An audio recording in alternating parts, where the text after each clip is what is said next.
السلام علیکم دوستو، انسائیڈ پہ موزم فخر میں خوش آمدید۔ بہت بہت مبارک ہو جناب سب کو، اور خاص طور پر ہمارے اوورسیز پاکستانیوں کو، کیونکہ حکومت نے آخرکار ان کو ایک صدارتی آرڈیننس کے ذریعے ووٹنگ رائٹ دے دیا، اور president of Pakistan doctor Arif Alvi نے الیکشن ترمیمی آرڈیننس جاری کر دیا۔ اس کے تحت جو ہمارے اوورسیز پاکستانیز ہیں وہ ووٹ کا حق ان کو مل گیا ہے، اور اس کے ساتھ ساتھ اس آرڈیننس کا جو دوسرا اہم نقطہ ہے وہ یہ ہے کہ الیکشن کمیشن آف پاکستان کو پابند کر دیا گیا ہے کہ وہ الیکٹرانک ووٹنگ مشینز خریدے، تاکہ الیکشنز کے اندر ان جو ووٹنگ مشینز ہیں اس کے ذریعے ہی پولنگ کا عمل مکمل کیا جا سکے۔ لیکن سوال یہ پیدا ہوتا ہے کہ یہ جو آرڈیننس ہے اس کی جو مدت ہے وہ ہے صرف 90 دن کے بعد یہ آرڈیننس خود بخود اپنی موت مر جائے گا۔ لیکن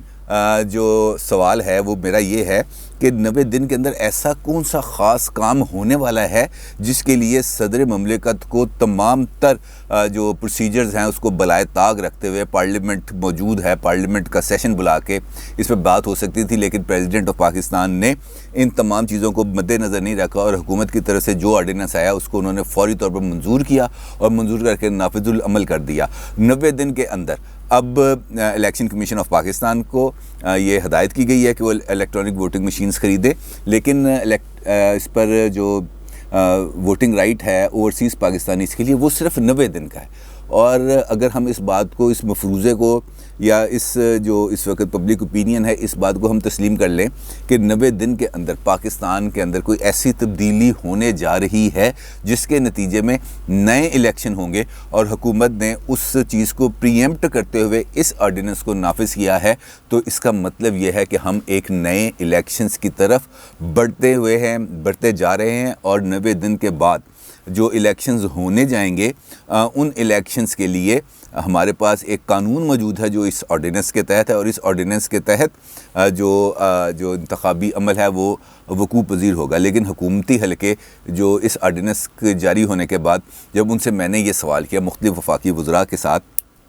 تو ان کا یہ کہنا تھا کہ جناب آرڈیننس پاس ہو گیا، اگو ہونا کی یہ سانوی نہیں پتا، لیکن یہ آرڈیننس پاس ہو گیا، کیونکہ ایک جانب حکومت نے ایک پورا جامع بل جو تقریباً 49 آئینی ترامیم کا اور الیکشن قواعد میں تبدیلی کا ایک پیکج تھا وہ تیار کیا ہے، اور اس کو انہوں نے پارلیمنٹ میں پیش کرنے کا اعلان کیا ہے، جس کے ساتھ ساتھ انہوں نے اپوزیشن جو جماعتیں ہیں ان کو بھی دعوت دی کہ جناب آپ آئیں، ہمارے ساتھ بیٹھیں اور اس انتخابی اصلاحات کے جو بل ہے اس کو منظور کریں، تاکہ ہم صاف شفاف اور فیئر اینڈ فری الیکشنز کرا سکیں۔ لیکن دوسری جانب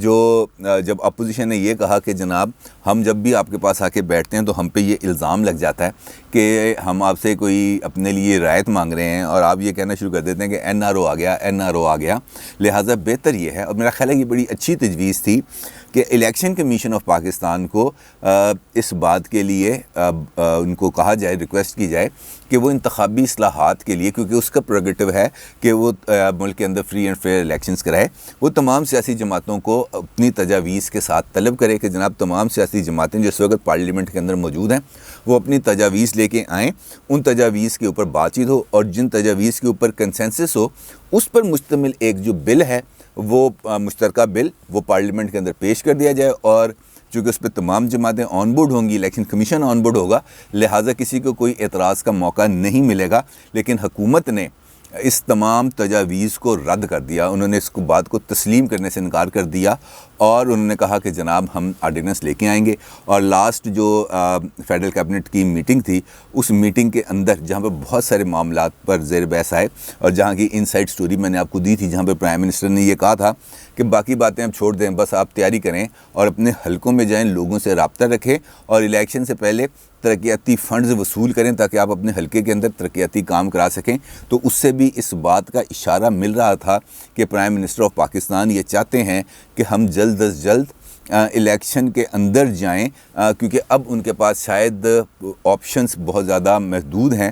کیونکہ ان کا جو گورننس اور ڈیلیورنس ہے دونوں کے اوپر بہت بڑے کویسچن مارکس لگے ہوئے ہیں، اور جو مقتدر طاقتیں ہیں ان کی طرف سے بھی اب ان کے اوپر دباؤ بڑھتا جا رہا ہے کہ یار کچھ کر کے دکھا، کیونکہ جو آرمی چیف کی ایک of the record press briefing تھی 7 گھنٹے طویل،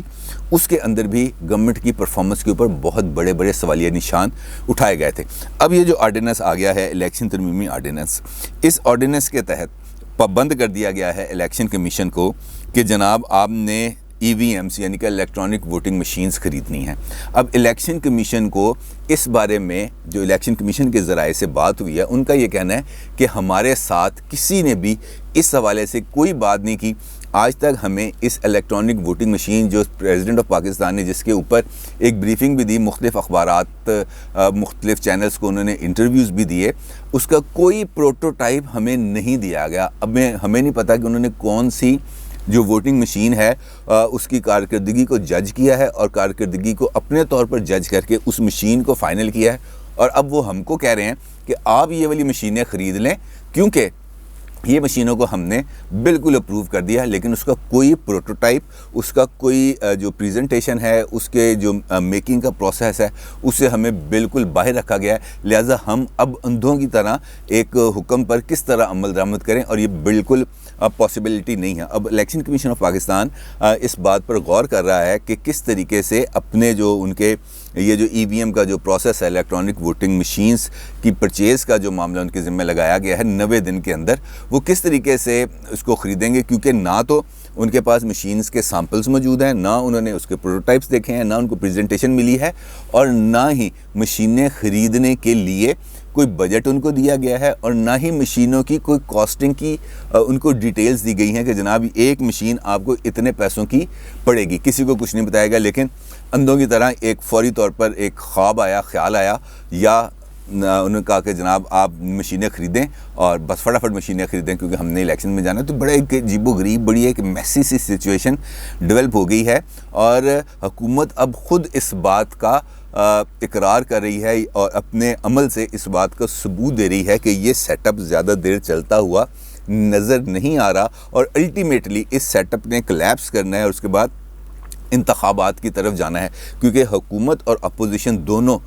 اس ایک کسی بھی لیول پر ہمیں ایک دوسرے کے ساتھ جو اسے ہم کہتے ہیں نا ورکنگ ریلیشن شپ پہ نہیں آ رہے، اور جو ورکنگ ریلیشن شپ تھی حکومت کی جس واحد ادارے کے ساتھ، اس کا نام تھا اسٹیبلشمنٹ، اور اب اسٹیبلشمنٹ کے ساتھ بھی جو ون پیج ڈاکٹرن ہے وہ بھی موجود نہیں۔ تو لہٰذا اس وقت حکومت اگر دیکھا جائے تو صرف ایک اسلام آباد کے ایک چھوٹے سے ایریے تک محدود ہو کے رہ چکی ہے، لہٰذا وہ اپنے طور پر اپنی طاقت کے اظہار کے لیے مختلف ذرائع کو استعمال کرتی رہتی ہے۔ مثال دیتا ہوں آپ کو، جس طرح شہباز شریف صاحب کا معاملہ تھا، شہباز شریف صاحب کو ملک سے باہر جانے سے روکنے کے لیے حکومت نے جو لاہور ہائی کورٹ کا جو فیصلہ تھا اس کو بالکل سیٹ اسائڈ کیا، اس کو نظر انداز کیا، اور چپکے سے ہی شہباز شریف کا نام بلیک لسٹ سے نکال کر ایک اور لسٹ میں ڈال دیا جو نیشنل آئیڈینٹی کے حوالے سے تھا، اور ان کو باہر جانے سے روک دیا گیا۔ اب جو ہے شہزاد اکبر صاحب جو وزیر اعظم کے مشیر برائے احتساب ہیں، وہ آج دلچسپ بات واقعہ آپ کو سنا رہا ہوں کہ وہ آج آئے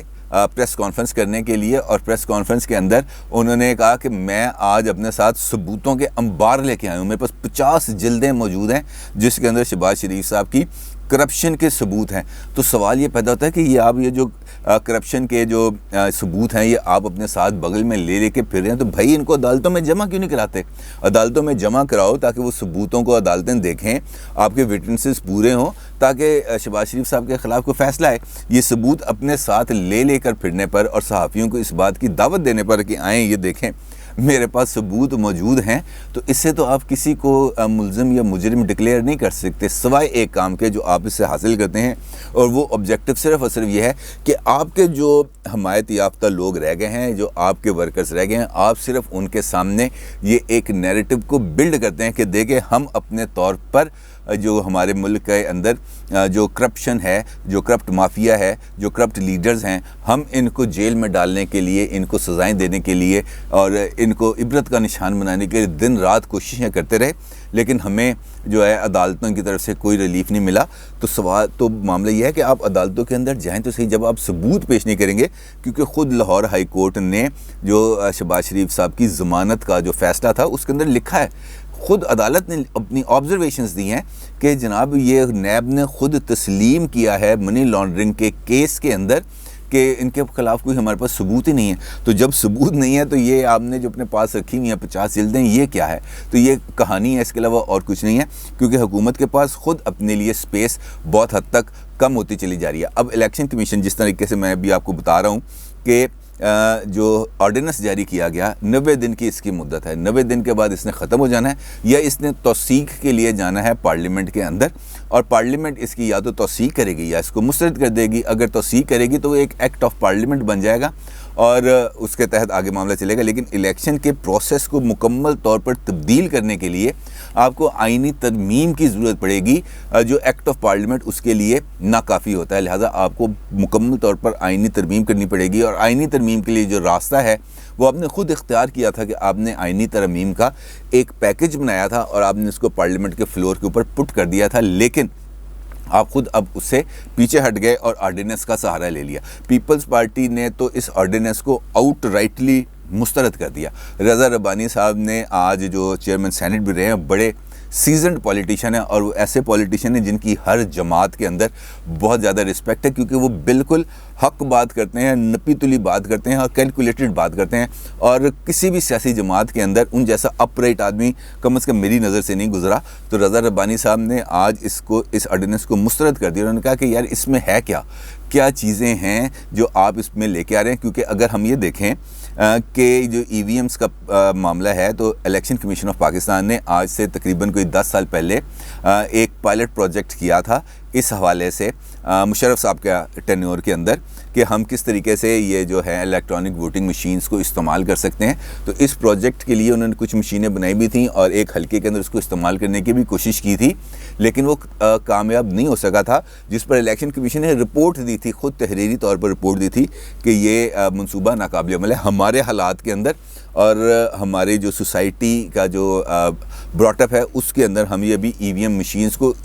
فی الحال ہم ابھی استعمال نہیں کر سکتے۔ لہٰذا جو 2018 کا الیکشن ہوا تھا اس کے اندر اسی سمت میں آگے جانے کے لیے جو آر ٹی ایس سسٹم تھا اس کو بنایا گیا تھا، تاکہ جو رزلٹ ٹرانسفرز ہیں وہ جلد از جلد ہوں، تاکہ آر او کے اندر بیٹھے ہوئے یا الیکشن کمیشن کے ہیڈ آفس کے اندر موجود لوگ رزلٹس فوری طور پر ریسیو کر سکیں اور اس کو جاری کر سکیں، تاکہ ڈیلے کا کوئی پروسیس نہ آئے۔ لیکن ہم نے یہ بھی دیکھا تھا کہ یہاں پر بھی ٹیکنالوجی استعمال ہوئی لیکن رزلٹس وہاں تک نہیں پہنچ سکے اور آر ٹی ایس سسٹم بیٹھ گیا، اور آر ٹی ایس سسٹم کے بیٹھنے کے بعد پورا نتیجہ ہی بیٹھ گیا، اور پھر جب نتیجہ سامنے آیا تو اس نتیجے کے نتائج تو ہم آج تک بھگت رہے ہیں۔ تو لہٰذا یہ جو آرڈیننس ہے یہ صرف دو چیزوں کی نشاندہی کر رہا ہے۔ ایک تو یہ کہ حکومت نے ذہنی طور پر اس بات کو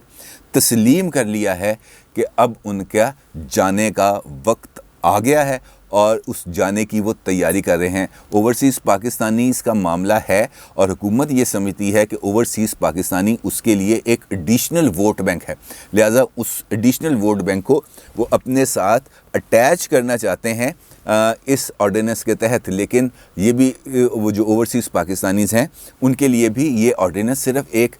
لالی پاپ ہے، کیونکہ 90 دن کے اندر اگر الیکشن ہوتے ہیں تو اوورسیز پاکستانیز کو ووٹنگ کا حق مل جائے گا اس آرڈیننس کے تحت، لیکن اگر الیکشنز نہیں ہوتے تو اس کے بعد یہ آرڈیننس چونکہ اپنی موت آپ مر جائے گا، لہٰذا ان کا ووٹنگ رائٹ بھی کویسچنیبل ہو جائے گا، کیونکہ ان کو پھر اس آرڈیننس کے تحت تو ووٹنگ رائٹ نہیں ملے گا، ان کو پرماننٹ ووٹنگ رائٹ ملنا ہے صرف اس صورت کے اندر کہ انتخابی اصلاحات ہوں۔ لہٰذا یہ ایک جھوٹ کا جو اس حکومت نے اپنے اوپر ایک لبادہ اڑا ہوا ہے، یہ صرف اسی کا معاملہ ہے، کیونکہ حکومت ہر ایک معاملے کے اندر ایسے ہی کاسمیٹک سٹیپس لیتی ہے اور اس کے بعد پیچھے ہٹ جاتی ہے، تاکہ اپنے ووٹرز اور اپنے سپورٹرز کو یہ کہہ سکے کہ ہم تو یہ کرنا چاہتے تھے، انہوں نے نہیں کرنا دیا۔ تو اصل معاملہ صرف اور صرف یہ ہے دوستو کہ حکومت انفیکٹ خود کچھ کر نہیں رہی، اور جب وہ کرتی نہیں ہے اور ڈیلیور نہیں کرتی لوگوں کو، تو پھر وہ ایسے ڈھکوسلوں کو آزماتی ہے اور لوگوں کو یہ باور کرانے کی، اور خاص طور پر اپنے جو ان کے ووٹر سپورٹرز ہیں ان کو یہ باور کرانے کی کوشش کرتی ہے کہ ہم تو بہت کچھ کر رہے ہیں لیکن ہمیں اس طرح کی سپورٹ اویلیبل نہیں ہے۔ کیونکہ جب آپ ذمہ داری اپنے سے ہٹا کر کسی دوسرے ادارے پر ڈال دیتے ہیں، جس طریقے سے ای وی ایمز کی خریداری کا معاملہ ڈال دیا الیکشن کمیشن پر، اب الیکشن کمیشن کو جس طرح میں نے آپ سے گزارش کی کہ نہ مشین کا پروٹوٹائپ ملا، نہ اس کو پریزنٹیشن ملی، نہ مشین کی کاسٹ ملی، اور نہ مشینیں خریدنے کے لیے بجٹ ملا تو صرف آرڈیننس۔ اور اگر اب اس عرصے کے اندر الیکشن کمیشن یہ ووٹنگ مشینز نہیں خریدے گا تو حکومت سیدھے سے یہ الزام لگا دی گی الیکشن کمیشن پر کہ ہم نے تو الیکشن کمیشن کو بااختیار بنایا تھا۔ الیکشن کمیشن نے یہ جو ووٹنگ مشینز ہیں نہیں خریدیں، لہٰذا اب ہم کیا کریں، اب تو الیکشن میں دھاندلی ہوگی تو ہم کیا کریں۔ تو یہ ہے ان کا بنیادی فلسفہ، اور اسی فلسفے پہ یہ قائم ہے۔ لیکن یہ بات اب میں اس پر بڑا 100% قائل ہوتا جا رہا ہوں کہ 90 دن بہت اہم ہے اس حکومت کے لیے، اور 90 دن کے اندر اگر انہوں نے کچھ نہ کیا تو 90 دن کے بعد، یعنی کہ بجٹ کے بعد، وہ جو اسکرپٹ ہے جس کا میں آپ کے ساتھ بار بار ذکر کر رہا ہوں، اس اسکرپٹ پر عمل درآمد شروع ہو جائے گا اور نئے الیکشن ہوں گے۔ اپنی رائے کا ضرور اظہار کیجیے گا۔ آپ کا بہت شکریہ۔ اللہ حافظ۔